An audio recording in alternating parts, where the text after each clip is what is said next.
Shalom Bapak Ibu Saudara. Shalom. Apa kabar? Tuhan Yesus baik? Amin. Ya, Bapak Ibu yang dikasihi Tuhan, pada pagi hari ini tadi Bu Swanda sudah mengawali kalau ini kita masuk dalam minggu-minggu peringatan kesengsaraan Tuhan Yesus ya, minggu-minggu Paskah. Berbicara tentang Paskah, saya mau mengajak kita untuk menerima pesan penting, yaitu pesan dari taman. Nah, kalau berbicara taman dan di minggu-minggu sengsara, apa yang biasanya disampaikan dalam minggu sengsara? Taman apa? Taman? Iya. Puji Tuhan nggak ada yang menjawab taman cahaya. Ya. Karena nggak ada, itu adanya di Pakau. Iya. Bapak Ibu Saudara,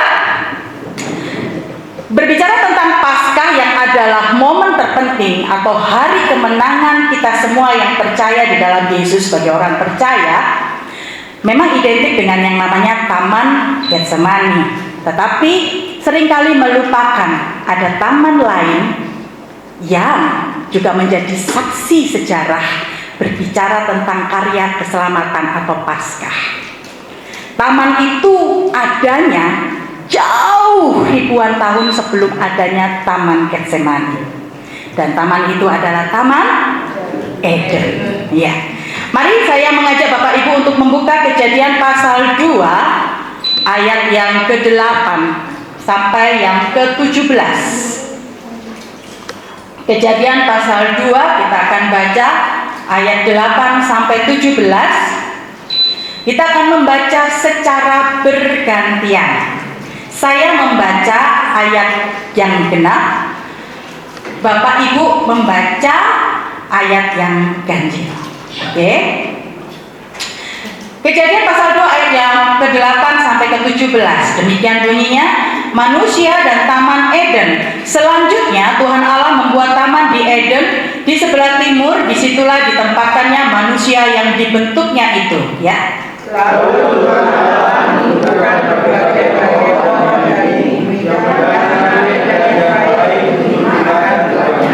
dan pohon kehidupan tengah taman itu, serta pohon pengetahuan tentang yang baik dan jahat. Ada suatu sungai mengalir dari Eden untuk membasahi taman itu, dan dari situ sungai itu terbagi menjadi 4 cabang. Yang pertama, ya. Yang pertama namanya Pison, yakni yang memiliki seluruh tanah tempat emas ada. Dan emas dari negeri itu baik, di sana ada damar berdola dan batu krisopras. Nama sungai yang kedua adalah Gihon, yakni yang mengalir memiliki seluruh tanah Kus. Nama sungai yang ketiga ialah Tigris, yakni yang mengalir di sebelah timur Asyur, dan sungai yang keempat ialah Efrat. Tuhan Allah mengambil manusia itu dan menempatkannya dalam taman Eden dan mengusahakan dan memelihara taman itu. Lalu Tuhan Allah memberi perintah ini kepada manusia, semua pohon dalam taman ini boleh kau makan buahnya dengan bebas. Tetapi pohon pengetahuan tentang yang baik dan yang jahat itu janganlah kau makan buahnya, sebab pada hari kau memakannya akulah mati. Oke, Taman Eden. Arti Taman Eden adalah dalam bahasa Ibrani, Taman Eden itu namanya Gan Eden. Artinya adalah kesenangan, pleasure. Bapak Ibu tahu kalau mau wisata namanya pleasure. Nah, itu bahasa dari bahasa Inggris gitu. Saya tidak tahu mana yang dulu, bahasa Inggris atau bahasa Indonesia. Pleasurean, pleasure artinya kesenangan. Nah, Taman Eden ini kalau kita baca tadi dari ayat yang ke-8 sampai yang ke-17 adalah tempat yang baik atau biasa saja Bapak Ibu? Baik dan luar biasa ya. Nah, kalau kita lihat di sini di ayat yang ayat yang ke-8 itu adalah dasar di mana Allah itu menempatkan Taman Eden, yaitu menunjukkan kasih-Nya. Jadi sebelum Taman Eden dibuat, Allah menciptakan manusia yang pertama, yaitu Adam. Nah, di situ Selanjutnya Tuhan Allah membentuk taman di Eden. Di situ ditempatkan manusia, yaitu Adam. Jadi dasar taman Eden itu ada karena untuk diberikan kepada manusia supaya manusia mendapat kesenangan, ya, mendapatkan berkat dari Tuhan. Nah, taman Eden, kalau kita membayangkan sebuah taman, mungkin Bapak Ibu tahu Taman Cahaya, mungkin Taman Mini Indonesia Indah, adalah sebuah mungkin hanya berapa meter persegi, begitu kan? Hanya sebidang saja. Tetapi di sini fakta informasi yang kita dapat bahwa Taman Eden ini bukan hanya kecil lingkupnya. Taman Eden ini merupakan suatu daerah atau wilayah. Terlihat dari sungai yang bercabang 4, ya, di situ mengelilingi daerah. Ada yang daerah dari Hawila, ya, lalu ada daerah seluruh Tanakus dan juga Timur Asyur. Berarti luas sekali, merupakan daerah atau wilayah. Berarti Taman Eden itu sangat besar, ya. Taman Eden juga sangat indah dan megah. Lebih megah daripada kota Surabaya. Percayalah Bapak Ibu. Karena di Taman Eden, di situ ada yang namanya tempat emas. Tempat emas loh Bapak Ibu, bukan toko emas. Kalau di Surabaya banyak toko emas. Tapi ada Belauran. Tapi kan harus beli. Ini tempat emas Bapak Ibu. Jadi mau pakai, mau buang, mau dibuat mainan, bisa. Karena memang tempat emas. Dan emasnya adalah emas terbaik. Bukan hanya itu, ada juga damar bedolah, wangi-wangian. Ada juga batu krisopras atau batu onik atau yang namanya batu kristal, dan itu indah luar biasa. Mungkin Bapak Ibu punya hiasan kristal, percayalah batu krisopras jauh lebih indah.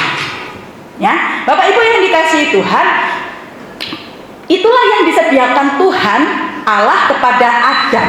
Tadi adalah untuk menyenangkan Adam. Nah, ada satu perintah kalau kita baca di ayat 16 sampai 17. Ya, perintahnya adalah, perhatikan bahwa di Taman Eden itu bukan hanya emas, bukan hanya batu-batuan, bukan hanya perhiasan, tetapi juga Tuhan menempatkan apa yang dibutuhkan oleh Adam untuk kehidupannya, yaitu selain binatang, tentunya binatang di situ ada, karena sebelum Tuhan menjadikan manusia, Tuhan sudah menciptakan semua binatang, darat, laut, dan udara, untuk boleh menjadi temannya. Dan juga Tuhan menumbuhkan yang namanya tumbuh-tumbuhan. Ada berapa macam tumbuhannya Bapak Ibu? Berbagai tumbuhan yang ada di muka bumi. Dan itu berbagai macam, beraneka ragam.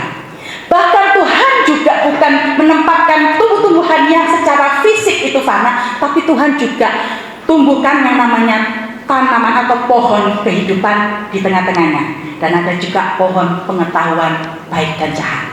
Mengenai pohon pengetahuan baik dan jahat, inilah yang menjadi perintah kepada Adam. Di ayat 16 dikatakan semua pohon boleh dimakan dengan bebas, nggak tergantung waktu. Mau kenyang, mau lapar, mau dibuang, bebas kau makan. Semua pohon. Ada berapa yang nggak boleh dimakan? Dua. Ada berapa? Satu, Bapak Ibu. Perhatikan, jangan memperkosa ayat. Tetapi pohon apa? Pengetahuan dan baik dan jahat tidak. Berarti pohon kehidupan boleh dimakan nggak? Ayo, perhatikan. Yang tidak boleh dimakan apa di ayat 17? Pohon pengetahuan baik dan jahat. Pohon kehidupan kan ada tuh di tengah-tengah. Boleh dimakan nggak? Boleh. Boleh. Karena memang Taman Eden manusia diadakan untuk menikmati kehidupan bersama-sama dengan Allah. Ini awal. Tujuan awal Tuhan. Makanya pohon kehidupan boleh menikmati kehidupan kekal bersama Allah di Taman Eden. Perintahnya cuma satu pohon. Saya tanya, kalau bapak, ibu, saudara jadi Adam, berat nggak perintah itu? Berat? Kok ragu? Berat nggak? Enggak ya? Enggak. Karena semua sudah disediakan Tuhan. Next. Oh, enggak, belum. Ya. Goalnya ini, bahwa Taman Eden itu menyenangkan. Tujuan Allah adalah manusia itu dicipta. Ingat bahwa manusia dicipta seturut dan segambar serupa dengan Allah. Mirip sama Allah. Makhluk lain enggak. Ini tujuannya apa? Untuk memuaskan Allah, untuk memuliakan Allah. Hewan nggak bisa memuliakan Allah karena dia nggak punya yang namanya pikiran. Hewan punya pikiran? Nggak punya. Yang punya cuma otak. Makanya nggak ada yang namanya pikiran ayam. Adanya otak ayam. Ya, jadi jangan ngomong, Pak, saya itu suka makan pikiran ayam. Bingung nanti bakul ayam. Ya, yang ada otak ayam. Tapi manusia diberikan akal, budi, dan pikiran seperti Allah, seturut gambar dan rupa Allah. Supaya apa? Supaya bisa menjadi mitranya Allah. Yang namanya mitra itu pasti bekerja sama dengan Allah. Tujuannya adalah memuaskan Allah. Siapa yang jadi bosnya? Allah. Siapa yang jadi karyawannya? Adam. Paham ya? Kalau Adam itu memuaskan Allah, otomatis Allah yang memiliki segalanya, yang memberikan segalanya, manusia puas gak? Puas? Kok ragu ya? Saya umpamakan, Bu Heri ini punya karyawan. Bu Heri ingin menyenangkan, Bu Heri itu pengen supaya karyawannya ini giat bekerja, setia sama dia, nggak pindah lagi tempat kerja lagi. Lalu Bu Heri memutuskan dikasih tambahan gaji supaya seneng, ya kan? Tujuannya itu puas nggak karyawannya ketika dikasih gaji? Puas. Jadi ketika karyawan atau ketika manusia itu memuaskan Allah, bermitra dengan baik dengan Allah, otomatis kok kepuasan itu juga dialami oleh manusia. Ini tujuan awal, goalnya Tuhan awal penciptaan. Seharusnya ini menjadi kesenangan nggak buat Adam? Ya, jadi kesenangan? Yes. Cukup nggak itu buat Adam? Yes, cukup. Tapi perhatikan, tujuan Allah adalah memuaskan Allah. Next. Manusia memuaskan dalam kondisi yang menyenangkan itu, harapan Allah gugur. Manusia dikasih pikiran, manusia dikasih kehendaknya harusnya melakukan kehendak Allah, melakukan kehendak Bapa yang saat itu menciptakan dia. Tetapi manusia bukannya memuaskan Allah, dia pengen memuaskan dirinya sendiri. Manusia itu punya keinginan. Bapak Ibu punya keinginan? Ada di sini yang nggak punya keinginan? Boleh angkat tangan? Itu ajaib. Semua punya keinginan. Nah, betul ya? Ya. Walaupun sudah seusia tua pun apapun pasti punya keinginan. Oke. Anak bayi aja yang baru lahir aja punya keinginan ya Bapak Ibu ya. Nah, keinginan itulah yang salah. Seharusnya keinginan manusia di Taman Eden, keinginannya harus serupa dengan keinginannya Tuhan Allah. Tetapi manusia karena ingin memuaskan diri, maka keinginannya adalah keinginannya sendiri. Jadi manusia jatuh karena keinginannya sendiri. Dalam 1 Yohanes 2 ayat 16 sampai 17. Saya bacakan.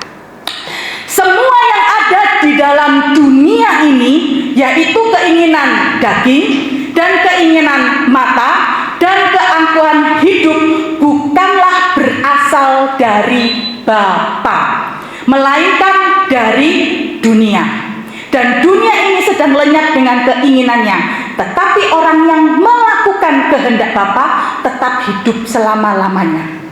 Bapak Ibu, manusia ketika dia ingin memuaskan diri, saat itu juga yang namanya manusia itu jatuh. Dia jatuh karena keinginannya sendiri, yaitu apa? Keinginan daging, keinginan mata, keinginan atau keangkuhan hidup. Kalau kita baca dalam kejatuhan manusia di pasal yang ketiga, keinginan dagingnya manusia itu, saat itu manusia sudah join sama dunia. Korelasinya kalau kita lihat di Yakobus 4 ayat 4, siapa dunia itu? Dunia itu adalah musuh Allah. Orang-orang yang bersahabat dengan dunia berarti dia juga jadi musuh Allah. Itu Yakobus 4 ayat 4. Dan korelasinya dengan kejatuhan manusia, saat itu manusia bertemu dengan iblis. Iblis itu musuh atau sahabatnya Allah? Musuh.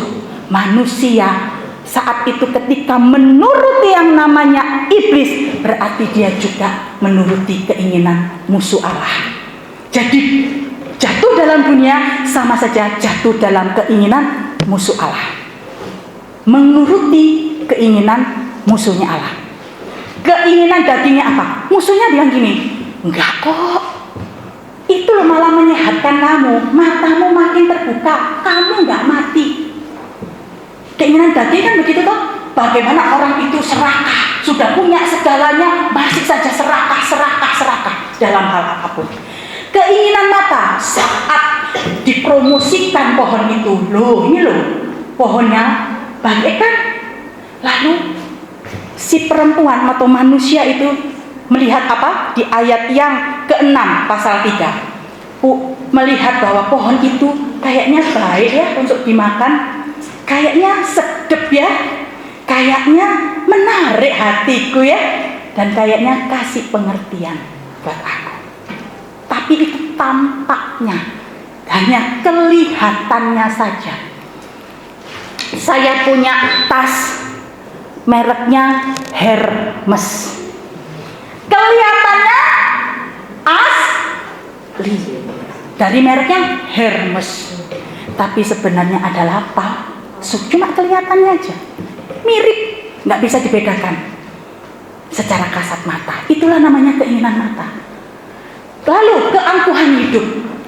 Musuh Allah menawarkan, kamu nggak mati, malah kamu bisa menjadi seperti Allah. Wih, aku nggak jadi karyawan lagi dong. Aku bisa sama-sama bos dong. Memerintah sama-sama dengan Allah dong. Wah, gak keren tuh. Keren nih. Akhirnya dia menyangkal yang namanya firman. Ya, sudah dijelaskan di beberapa minggu lalu bagaimana si musuh Allah ini memutarbalikkan dari firman yang sesungguhnya. Nah, dari keinginan manusia itu, keinginan dirinya sendiri, keinginan itu kalau dibuahi, tahu kata dibuahi? Dibuahi itu dinikmati, dibuahi itu dipupuk supaya semakin subur, melakukan lagi, terus melakukan, bahkan semakin enak. Maka itulah yang akhirnya melahirkan yang namanya dosa. Kalau sudah melahirkan dosa, maka dosa itu apa upahnya? Maut. Percayalah Bapak Ibu, dosa itu upahnya maut. Next. Dari akibat keinginan itu, dosa yang melahirkan maut, yang tadinya kondisi manusia di Taman Eden itu apa? Menyenangkan. Betul ya? Arti Taman Eden menyenangkan kan? Menjadi menakutkan Bapak Ibu.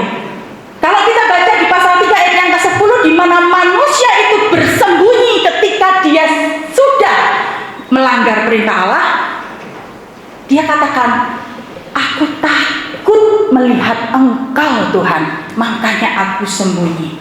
Jadi ketika itu awalnya sebelum jatuh dalam dosa, sebelum melanggar, relasinya baik-baik saja. Tapi setelah melanggar, secara otomatis yang namanya ketakutan itu namanya relasi Allah sama manusia sudah terpisah. Gak ada lagi hubungan baik. Makanya kalau orang itu bermusuhan, itu pasti takut ketemu sama musuhnya. Percayalah, Pak Teguh pernah bilang begini, kalau ada musuh, misalnya sama-sama satu gereja di tempat ini, bermusuhan, pintunya ada dua, pasti yang satu milik ke sana, yang satu milik ke sana. Kalau bisa nggak ketemu, itu yang terjadi pada manusia, yaitu Adam. Takut ketika Allah menemuinya. Itulah efek yang namanya dosa. Yang tadinya diberkati dengan limpah ya Bapak Ibu. Akhirnya Tuhan katakan di ayat 16 sampai 19, di situ Tuhan mengatakan terkutuklah. Jadi ini diberkati menjadi dikutuk Bapak Ibu. Karena dosa manusia itu kenal yang namanya kutuk. Karena keinginannya manusia itu tahu yang namanya kutuk. Dari yang tadinya menikmati pohon kehidupan, saya ajak Bapak Ibu baca di pasal 3 ayat yang ke-22.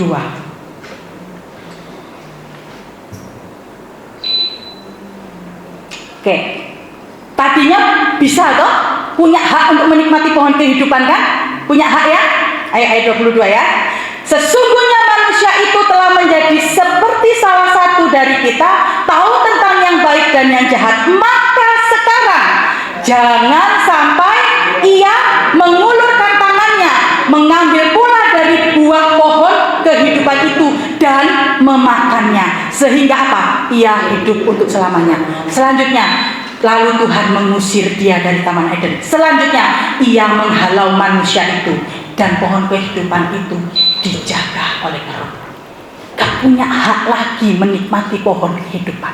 Itu yang namanya perkataan Tuhan itu ya dan amin. Kalau engkau makan pohon pengetahuan baik dan jahat, pohon yang kularang ini, memakan buahnya, maka pastilah akan mati. Yang dialami manusia adalah mati secara fisik dan juga jasmani. Next. Dari keputusan keinginannya dia makan pohon yang dilarang, Adam gagal taat sama Tuhan, sehingga dia tidak punya hak untuk menikmati lagi pohon kehidupan. Dan itulah yang namanya kematian. Itulah akibat dosa. Dari dosa satu orang, bukan hanya Adam yang merasakan, bukan hanya Adam yang kena, tapi dosa satu orang dalam Roma 5 ayat 12 itu menghasilkan maut, dan maut itu menjalar ke semua orang, sehingga dikatakan apa? Semua orang berdosa, termasuk saya,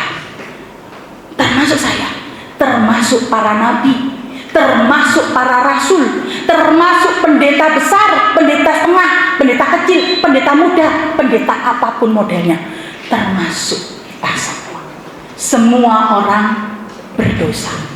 Jadi semua orang itu dapat upah apa? Maut. Finish. Itulah akhir dari kisah cinta Tuhan dengan manusia di Taman Eden. Benarkah demikian? Benarkah demikian? Sudah berakhir? Belum, Bapak Ibu. Belum. Ya. Next. Belum berakhir.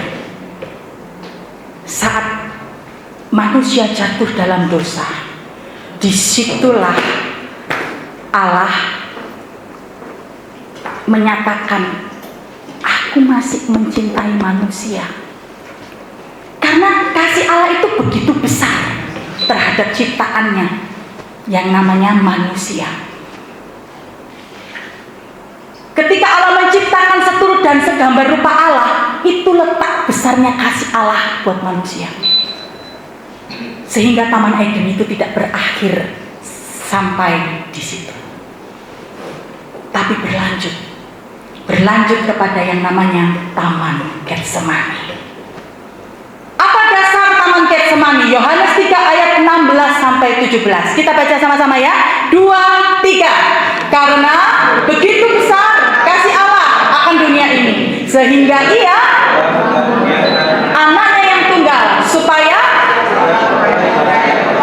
tidak melainkan beroleh hidup yang kekal. 17. Sebab ke dalam bukan untuk melainkan seharusnya menghakimi ya, karena memang upahnya dosa maut, jadi pasti dihukum. Ketika manusia jatuh dalam dosa, efeknya adalah manusia itu mengalami yang namanya penghukuman Allah, murka Allah. Jadi nggak ada lagi yang namanya relasi, terpisah. Manusia nggak layak di hadapan Allah. Dasar dari Taman Getsemani adalah next. Allah yang begitu besar. Dasar Taman Eden juga kasih Allah ya. Betul kan? Taman Getsemani dasarnya kasih Allah yang begitu besar. Siapa yang ditempatkan? Next. Loh, kebanyakan. Ya, pelan-pelan. Ya. Siapa yang ditempatkan? Anaknya yang tunggal. Ya, anaknya sendiri, milik kesayangannya sendiri. Itu yang ditempatkan, bukan ciptaannya. Makanya bukan nabi, bukan rasul, bukan yang ditempatkan untuk menyelamatkan manusia itu bukan nabi, bukan rasul, tapi anaknya sendiri. Yaitu dia disebut Adam 2. Kenapa Adam 2? Karena anaknya itu yaitu Allah menjadi manusia. Ya, karena Adam adalah manusia. Perintahnya apa? Next. Menghakimi dunia? Bukan, tapi untuk menyelamatkan. Menyelamatkan siapa? Ya menyelamatkan Adam yang pertama, yang menerima penghukuman tadi itu. Menyelamatkan. Wajar nggak Bapak Ibu? Nggak wajar ya. Pertanyaannya kalau sama yang dengan Adam. Adam tadi dapat perintahnya satu aja kan, yaitu nggak boleh makan buah yang dilarang. Di sini perintahnya Bapa kepada anaknya apa? Ada berapa? 1, yaitu untuk menyelamatkan. Berat nggak? Berat nggak? Oke, berat. Yang ngomong cuma 2 orang. Yang lain pasti ngomong nggak berat. Saya mau uji. Bu Heri, saya mau tanya. Violin anak tunggalnya Bu Heri? Kalau ada orang yang, maaf ya Bu, mencelakai dia, Bu Heri bisa mengampuni dia? Berat ya Bu? Berat perintah ini. Manusia yang berbuat dosa, tapi anak Allah harus menyelamatkan. Nggak fair, nggak adil. Karena itu inilah sebenarnya yang harus manusia teriakkan kepada Tuhan. Tuhan ini nggak adil, bukan karena ingin dipuaskan sehingga kita bolak-balik teriak Tuhan nggak adil, Tuhan nggak adil, Tuhan nggak adil. Seharusnya kita teriak nggak adil itu, nggak adil Tuhan kalau Engkau menyelamatkan aku. Harusnya aku ini tetap binasa karena aku yang melakukan dosa. Itu baru adil. Goalnya apa? Goalnya supaya setiap orang yang percaya tidak binasa, melainkan apa? Tahu artinya beroleh hidup yang kekal. Beroleh pohon kehidupan itu tadi loh Bapak Ibu. Beroleh pohon kehidupan.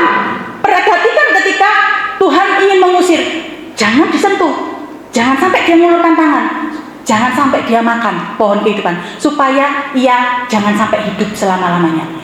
Efek pohon kehidupan itu manusia nggak bisa mati, manusia hidup kekal. Ini loh tujuan goalnya Allah. Berarti apa? Mengembalikan lagi manusia yang sudah berontak kepada apa? Kepada Allah. Fair nggak? Katakan nggak fair. Tapi inilah Taman Getsemani dimulai. Next. Kenapa Taman Getsemani? Ya, disuruh menderita dan butuh ketaatan. Dua-duanya butuh ketaatan. Ketaatan Adam pertama gagal. Kita lihat ketaatan Adam kedua. Next.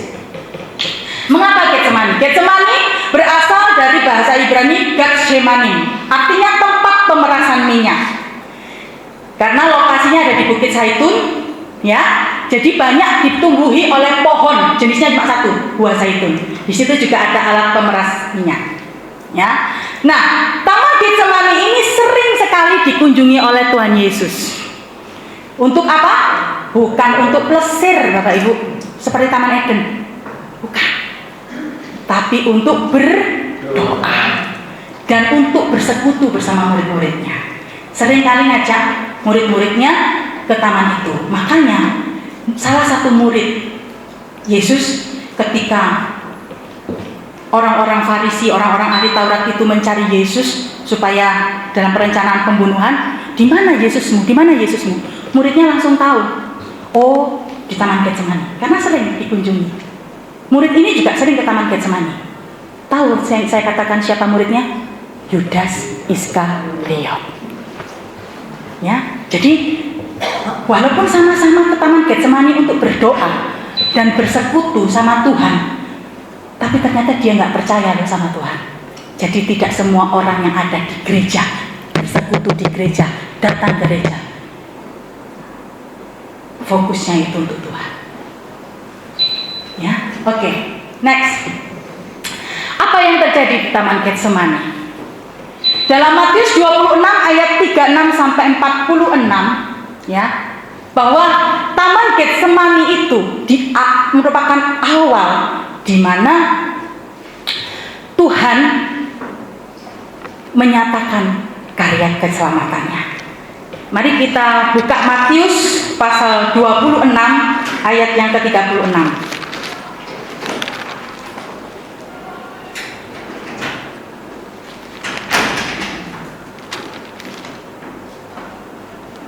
Di dalam Taman Getsemani itu mewakili kondisi manusia ketika jatuh dalam dosa. Yang tadinya menyenangkan menjadi takut. Ketika di Taman Getsemani, anak manusia atau Adam kedua mengalami yang namanya ketakutan luar biasa, Bapak Ibu. Ketakutan luar biasa. Dikatakan di situ di ayat ke-38, hatiku sangat sedih seperti mau mati rasanya. Ketakutan itu seperti mau mati. Dan itu juga yang dialami oleh manusia pertama, Adam pertama, ketika bertemu dengan Allah. Saat ini Yesus bertemu dengan yang namanya kematian atau maut. Takutnya luar biasa. Makanya ketika kita masih ada di dalam daging, semua manusia yang masih dalam daging, itu pasti takut dengan yang namanya kematian jasmani. Ada yang gak takut mati di sini? Oh, puji Tuhan, semuanya takut mati. Karena mau saya katakan, kalau ada yang ngacungkan tangan, mau mati sekarang? Kematian itu menakutkan, mengerikan, karena maut yang menjemput. Betul kan? Ada istilah maut yang menjemput. Tapi orang-orang Kristen bukan maut yang menjemput. Siapa yang menjemput? Tuhan Yesus. Klaim ini di dalam hati pikiran kita. Ketika aku nanti mati, bukan maut yang menjemput, tetapi apa? Yesus yang menjemputku. Amin. Nah, Bapak Ibu, kenapa Yesus yang menjemput? Karena Yesus itu sendiri yang sudah minum cawan. Ketika Yesus itu mau minum cawan kematian, mau minum yang namanya cawan dosa itu, mau yang namanya minum cawan maut dan kutuk itu luar biasa ketakutannya. Dikatakan di Matius 26, kalau Bapak Ibu baca, di situ sampai 3 kali Tuhan Yesus atau Yesus itu berdoa kepada Bapa. Ya Bapakku, jikalau cawan ini tidak mungkin lalu kecuali apabila aku meminumnya, jadilah kehendak-Mu. Artinya pergumulan yang hebat sebenarnya dalam kondisi manusia saat ini adalah Yesus betul-betul kondisinya adalah manusia. Dalam kemanusiaannya dia mati, bukan dalam keilahiannya. Yesus bilang, aku gak sanggup, gak mampu Tuhan. Bahkan dokter Lukas mencatat ketakutannya itu sampai menghasilkan yang namanya pembuluh darahnya pecah dan menghasilkan peluh menetes darah. Ada yang menderita sampai segini? Ada yang menderita Taman Getsemani yang seperti Tuhan Yesus? Gak ada. Tapi berkali-kali kita berteriak sama Tuhan, Tuhan aku gak sanggup hidup, aku gak kuat hidup. Karena memang hidup di dunia ini penuh ketakutan. Ini yang ditanggung Tuhan. Kemudian di ayat yang ke-45 dikatakan, sesudah itu ia datang kepada murid-muridnya dan berkata kepada mereka, tidurlah sekarang dan istirahatlah. Lihatlah, saatnya sudah tiba bahwa anak manusia diserahkan ke tangan orang berdosa. Yesus diserahkan kepada orang berdosa. Yesus diserahkan kepada dosa. Yesus tidak ada dosa. Yesus tidak berdosa.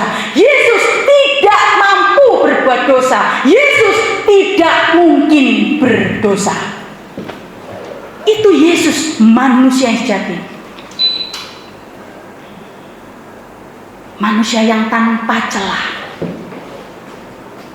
Karena itu dia mati karena dosa. Dosa siapa?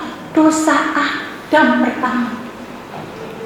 Yesaya pasal 53 ayat yang kelima dikatakan bahwa dia tertikam karena pemberontakan kita. Dia disesat karena apa? Kejahatan kita. Yang ditanggung adalah penyakit kita. Bukan penyakit fisik Bapak Ibu, tapi penyakit maut itu loh, yang menjalar itu loh. Kalau fisik, kanker, diabetes itu bisa menjalar, tapi maut menjalarnya luar biasa. Makanya dosa itu serius. Menjalarnya bukan hanya di tubuh kita, tapi bisa kepada keturunan kita. Makanya kenapa ada orang namanya terkutuk, bisa jadi karena dampaknya nenek moyangnya. Karena itulah kengerian Allah. Yesus mati karena dosa. Dia rela turun ke dalam kerajaan maut. Dan memang harus, karena dia mau mengalahkan maut. Dia mau yang namanya membuang maut itu, supaya nggak jadi upahnya orang-orang yang percaya kepada dia. Sehingga kalau karena maut itu dihasilkan satu orang, yaitu manusia Adam pertama, jadi kebangkitan orang mati juga datang karena satu orang manusia, yaitu siapa? Yesus. Karena itu ketika Yesus dihukum, Yesus disesat karena dosa, dia merasakan semua yang namanya kesakitan manusia.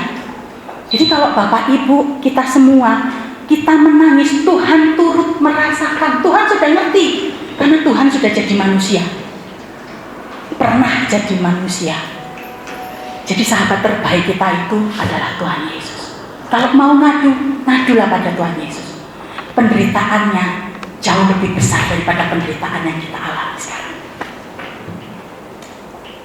Jadi Taman Getsemani diawali, merupakan awal kebangkitan manusia. Yesus itu adalah kebangkitan itu sendiri. Yohanes pasal 11. Akulah kebangkitan dan hidup. Barang yang siapa yang percaya, dia tidak akan mati, tapi dia akan hidup selama-lamanya. Yesus itu juga kebangkitan yang sulung. Artinya dia dulu yang bangkit dari antara orang mati. Perhatikan, manusia manapun tidak akan mampu dan tidak punya kemampuan bangkit dari kematiannya sendiri. Itu tandanya orang berdosa. Karena itu dikatakan semua orang berdosa, tandanya nggak ada satupun orang yang mati itu bisa bangkit sendiri. Lazarus, siapa yang matikan? Yesus. Bukan bangkit sendiri kan? Tapi Yesus adalah manusia yang bisa bangkit sendiri. Sekelas nabi, sekelas rasul, nggak ada yang bisa. Makanya nggak layak untuk diikuti, nggak layak untuk dimuliakan.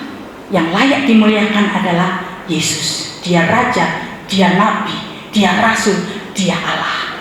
Dia juga manusia. Paham Bapak Ibu? Jadi kalau ada orang-orang yang ngaku dia itu juru selamat, suruh dia kalau mati bangkit sendiri, bisa enggak? Kalau ada orang yang ngaku, aku bisa bawa kamu ke surga, kalau dia tidak bisa bangkit sendiri dari kematiannya, jangan diikuti. Karena memang hanya Yesus satu-satunya kebangkitan. Dia yang mengawali dulu, dia bangkit. Akhirnya kelak dia datang, dia akan bangkitkan semua umatnya yang percaya. Itulah awal Taman Getsemani. Taman Getsemani penuh dengan penderitaan, tapi mengalami kebangkitan. Next, yang terjadi di Taman Getsemani.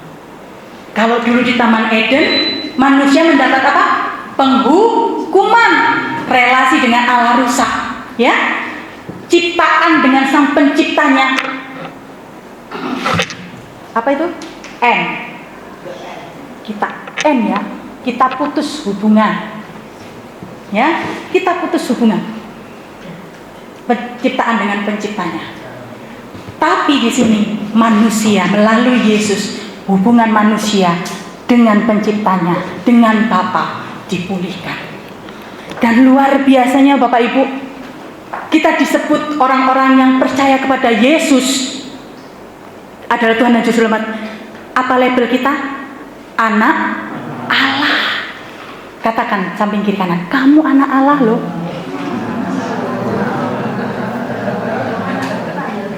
Katakan, kami bukan hanya ciptaan. Kalau Taman Eden hanya ciptaan toh. Ada di situ Tuhan Allah ngomong, anakku Adam, nggak ada kan? Nggak ada, hanya ciptaan. Tapi melalui Yesus hubungannya nggak hanya dipulihkan jadi baik lagi, tapi justru diangkat kita jadi anaknya, dan kita bisa menyebut dia apa? Bapa. Jadi kalau kita itu sudah disebut anak Allah dan kita bisa menyebut Tuhan kita itu Bapa, jangan mau jadi tamunya Allah. Amin. Jangan mau pindah cuma jadi tamu. Kamu punya hak nggak untuk rumah Bapak? Nggak ada. Bu Heri, nanti saya mau bertamu sama Bu Heri. Saya pengen tidur, makan selama-lamanya. Boleh, Bu? Loh, kok violin boleh, Bu? Anaknya, Bu. Anaknya. Jadi jangan mimpi kalau cuma tamunya Allah itu bisa kepada menikmati yang namanya kerajaan Allah. Paham Bapak Ibu? Menikmati rumah Bapak. Enggak.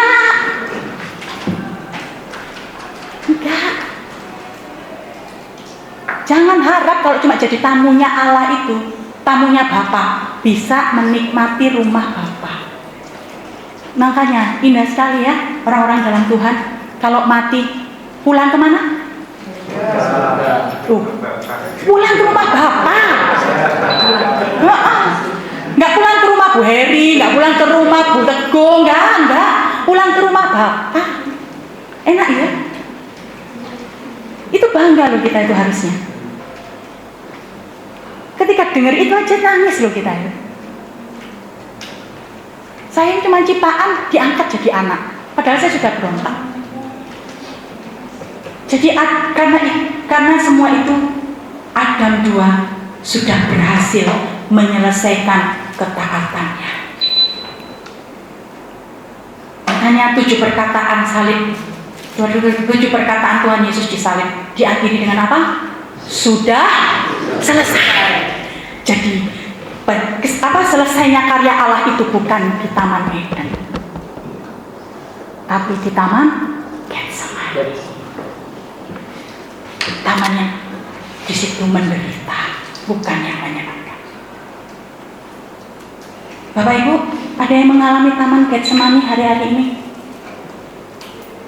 Hidupnya pahit, seperti mungkin Yesus meminum cawan pahit. Ada yang mengalami yang namanya proses. Taman Getsemani berbicara tentang proses, karena di situ proses minyak zaitun. Taman Getsemani juga berbicara tentang relasi pada Tuhan. Tuhan sama-sama hadir di Taman Eden dan Taman Getsemani, tapi responnya berbeda.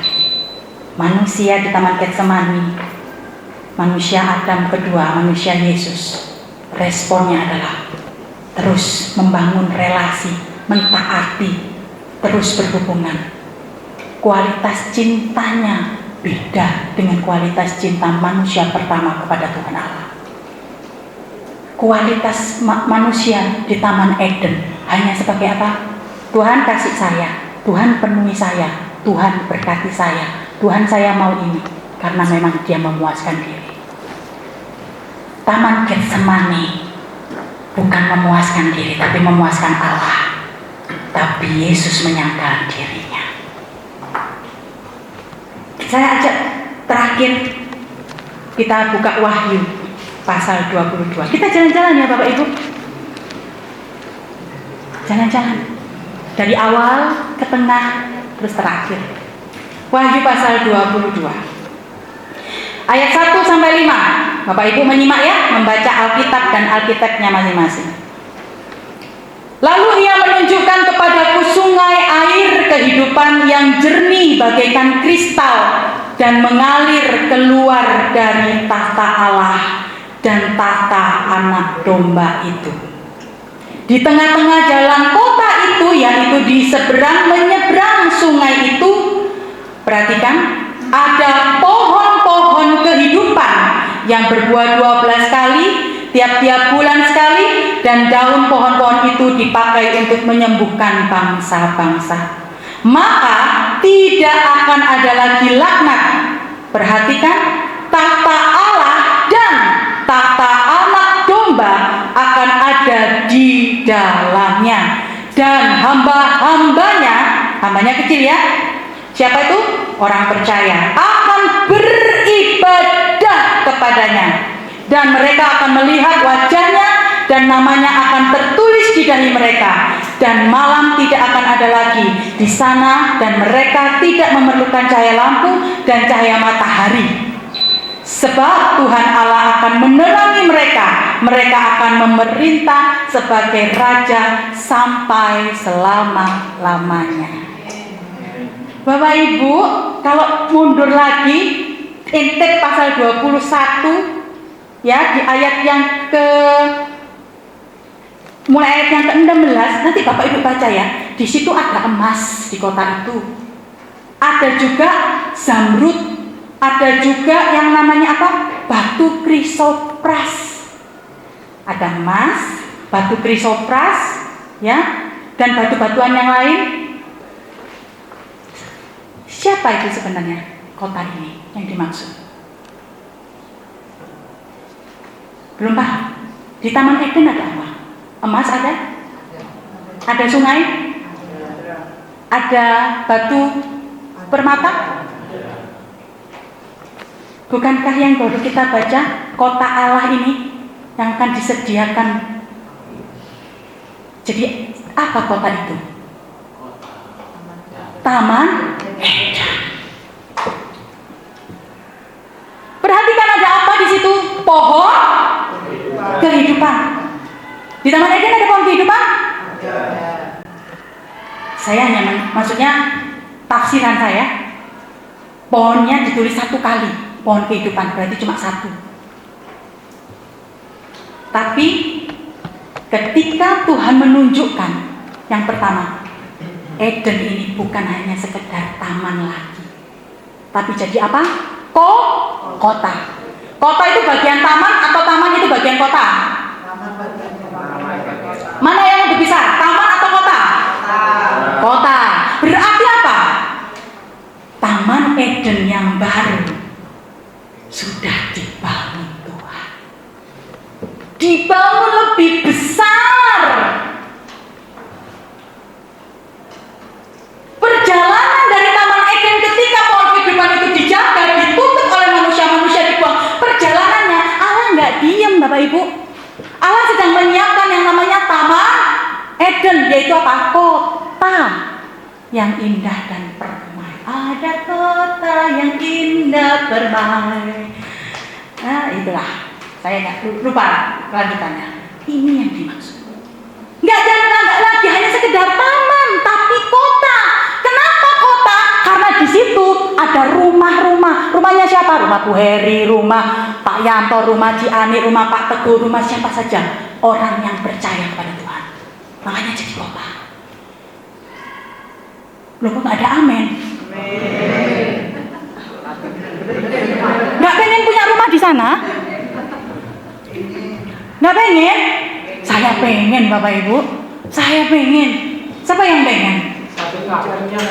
Hah? Siapa yang pengen? Gratis Pak.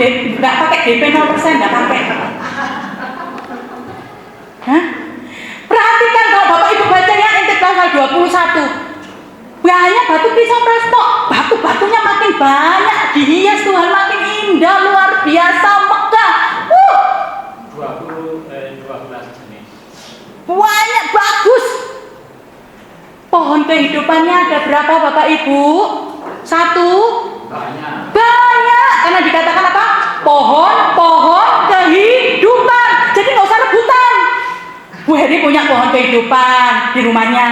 Saya punya pohon kehidupan di rumahnya. Bu Sifra punya pohon kehidupan. Saya nggak mungkin nyolong pohon kehidupannya Bu Sifra. Punya sendiri-sendiri yuk. Setiap bulan. Pengharapanku hanya Yesus saja yang mati atas Golgota. Dia gembala jiwaku yang sungguh. Yesus dia harapanku. Di terakhirnya, dia pohon selamat dan kesenanganku. Perhatikan, siapa pohon kehidupan itu? Yesus. Siapa yang beri kesenangan? Yesus. Taman Getsemani itu ada untuk mengembalikan Taman Eden, bukan Taman Eden yang dulu, tapi jauh lebih megah dan lebih besar. Siapa yang mau ke sana? Siapa yang mau ke sana? Alami dulu Taman Getsemani. Kata itu Tuhan katakan, kalau engkau mau mengikut aku, maka engkau harus memikul salib. Karena itu Paulus berkata bahwa adalah sukacita ketika aku menderita bersama-sama Kristus dan di dalam Kristus. Karena ini Bapak Ibu, Paulus sudah ada di kotanya Tuhan ini loh. Kapan saya? Kalau engkau menyelesaikan ketaatan. Ketika aku pulang, aku berkata, Tuhan, sudah selesai. Jangan minta pulang duluan. Tuhan, aku nggak kuat. Pulangkan saja. Pulang kemana? Rumahmu belum jadi. Ya ini gambaran aja ya Bapak Ibu. Paham Bapak Ibu? Kalau kita tahu kebenaran ini, masa kita mau ganti status anak Allah jadi tamu Allah? Kalau kita tahu kebenaran ini, masa kita nggak mau menderita mikul salib? Kalau kita tahu kebenaran ini, masa kita nggak mau ceritakan kota Allah itu dan siapa yang ada di kota Allah itu? Yaitu Allah dan anak domba, Yesus. Gak ada. Di situ nggak disebutkan nabi sebelah kanan. Gak ada. Kalau kita tahu kebenaran ini, gak mungkin kita akan jangan tukar Yesus. Gak mungkin kita tukar. Gak mungkin. Kalau saya tahu Pak Teguh itu yang terbaik buat saya, dia terbaik, gak mungkin saya tukar Pak Teguh. Karena dia yang terbaik yang sudah Tuhan berikan. Sama Yesus yang terbaik sudah diberikan Allah Bapa untuk menebus dosa saya. Karena itu saya mau hidup buat Yesus. Alami Taman Getsemani. Kalau engkau punya waktu, berikan waktumu untuk terus berrelasi dengan Tuhan. Karena itu saya minta pemain musik W.A. Singer, kita bisa berkata, dalam segala keadaan, mau Taman Eden, mau Taman Getsemani, sekali Yesus, tetap Yesus. Ada amin? Mari kita datang kepada Tuhan. Maukah engkau mengalami Taman Getsemani itu dalam hidupmu? Maukah engkau mengalami cawan pahit itu? Maukah engkau mengalami memikul salib itu?